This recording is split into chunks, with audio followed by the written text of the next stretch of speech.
Selamat datang kembali pemirsa, selamat bergabung dengan channel Politik NKRI. Bersama saya Putut Aluda. Dalam beberapa menit ke depan saya akan membawakan berita terhangat terupdate di hari ini, yaitu politik dan artis. Silahkan tonton video ini sampai selesai agar tidak gagal paham. Salam waras, salam NKRI. Oke. Pengakuan dan penyesalan Jokowi atas pelanggaran HAM berat masa lalu tak berarti tanpa tindak lanjut yang konkret. Pengakuan dan penyesalan Presiden Joko Widodo, Jokowi, atas rangkaian pelanggaran HAM berat masa lalu yang disampaikan di Istana Negara, Rabu, 11 Januari 2023, dipandang beberapa pihak sebagai sesuatu yang tak berarti apabila tidak ada tindak lanjut yang konkret.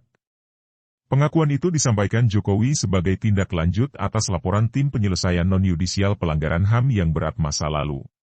Komisi untuk Orang Hilang dan Korban Tindak Kekerasan, Kontras, menilai, pada dasarnya rekomendasi perihal pengakuan atas adanya kejahatan kemanusiaan bukanlah hal baru. Sejak tahun 1999, Komnas HAM sudah menyampaikan rekomendasi demikian kepada pemangku jabatan presiden saat itu.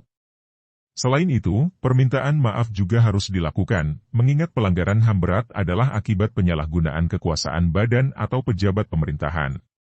Atas hal itu, pengakuan dan permintaan maaf kepada korban pelanggaran HAM berat masa lalu tidak dapat berdiri sendiri. Pengakuan dan permintaan maaf harus ditindaklanjuti dengan rangkaian tindakan untuk memberikan hak-hak korban secara keseluruhan berupa pengungkapan kebenaran dan upaya pemulihan sesuai dengan hukum, tidak sekedar jaminan sosial, kata Koordinator Kontras, Fathia Maulidianti dalam laman kontras.org, Kamis, 12 Januari 2023. Sepanjang pemantauan dan catatan Kontras, terdapat indikasi bahwa muatan dalam model pemulihan yang selama ini terjadi menyalahi prinsip keadilan. Misalnya, tidak berpihak kepada korban sebagai pemangku utama kepentingan. Fathia menyebut, pada beberapa kesempatan pemerintah, tertangkap tangan, membuat peraturan dan kegiatan yang seolah ingin pelanggaran HAM berat selesai. Hanya saja, tidak sesuai dengan standar penegakan HAM yang berlaku secara universal. Tidak hanya itu, beberapa hal seperti rehabilitasi fisik, psikologis, jaminan kesehatan, beasiswa bahkan nama baik telah direkomendasikan berbagai lembaga negara sejak awal reformasi. Mulai dari Komnas HAM, DPR RI, hingga Mahkamah Agung. Di sisi lain, lanjut Fathia, pemerintah terus membentuk dan berpindah dari satu tim ke tim lainnya. Hanya saja, sejauh ini tidak pernah sungguh mengimplementasi rekomendasi-rekomendasi yang telah ada. Selain itu, beberapa pemulihan seperti rehabilitasi fisik, psikologis, jaminan kesehatan, peningkatan keterampilan serta beasiswa bahkan telah dikerjakan oleh LPSK jauh sebelum tim HAM dibentuk, beber Fathia. Kontras juga mencatat, pembentukan tim untuk menuntaskan kasus pelanggaran HAM berat masa lalu sudah lama dilakukan oleh Presiden Jokowi dan jajarannya.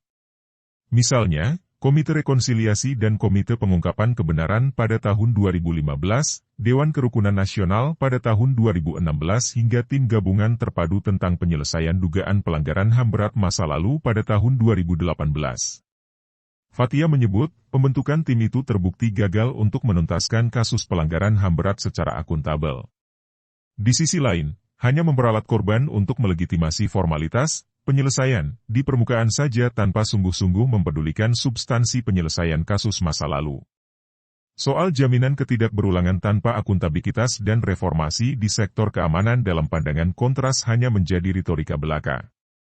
Pasalnya, selama ini tidak pernah terjadi inisiatif untuk mereformasi Polri dan TNI baik secara struktural maupun kultural. Nyatanya, selama ini masih terjadi impunitas terhadap pelaku pelanggaran HAM, tidak adanya kontrol sipil terhadap militer dan institusi keamanan, jelas Fathia. Catatan lain adalah tidak berjalannya vetting mechanism sebagai mekanisme integral untuk tidak delapan opini menjadi aktor pelanggaran HAM berat. Dengan kata lain, pengakuan, penyesalan atas rekomendasi hasil tim HAM tidak lebih dari pembaruan terhadap janji lama.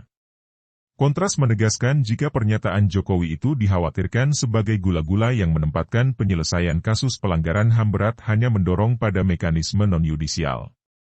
Selain itu, pernyataan Jokowi hanya mewajarkan praktik pengabaian terhadap pengadilan HAM yang buruk terjadi selama ini. Ditambah pembiaran terhadap tidak dilakukannya reformasi kelembagaan yang selama ini menjadi aktor pelanggaran HAM berat.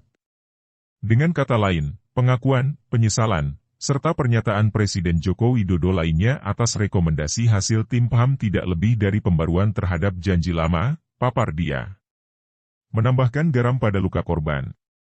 Sementara Direktur Amnesty International Indonesia, Usman Hamid, menyebut pengakuan Jokowi tanpa adanya upaya mengadili pihak-pihak yang harus bertanggung jawab hanya akan menambah garam pada luka korban dan keluarganya.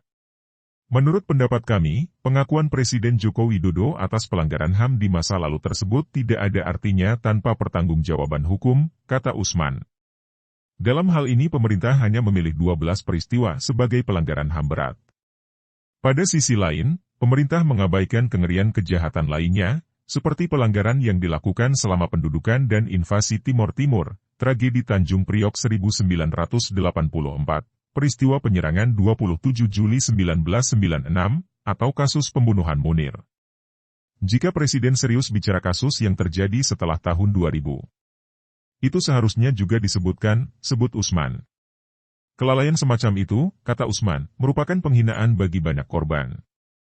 Dia menyebut, pemerintah mengabaikan fakta bahwa proses penyelidikan dan penyidikan setengah hati selama ini, termasuk dalam 4 kasus yang tidak disebutkan itu, telah menyebabkan pembebasan semua terdakwa dalam persidangan sebelumnya. Amnesty International Indonesia berpendapat, pemerintah tidak bisa hanya mengatakan tidak cukup bukti. Pasalnya, selama ini lembaga yang berwenang dan berada di bawah langsung wewenang Presiden, yaitu Jaksa Agung, justru tidak serius dalam mencari bukti melalui penyidikan. Kami mengingatkan pemerintah Indonesia bahwa mengakhiri impunitas melalui penuntutan dan penghukuman pelaku adalah satu-satunya cara untuk mencegah terulangnya pelanggaran hak asasi manusia dan memberikan kebenaran dan keadilan sejati kepada para korban dan keluarganya, ujar dia. Sebelumnya, Jokowi mengakui pelanggaran HAM berat terjadi di berbagai peristiwa di Indonesia. Dia menyesalkan atas terjadinya pelanggaran HAM berat tersebut. Hal itu disampaikan Jokowi usai membaca laporan dari tim penyelesaian yudisial pelanggaran HAM yang berat. Tim tersebut dibentuk berdasarkan keputusan Presiden nomor 17 tahun 2022.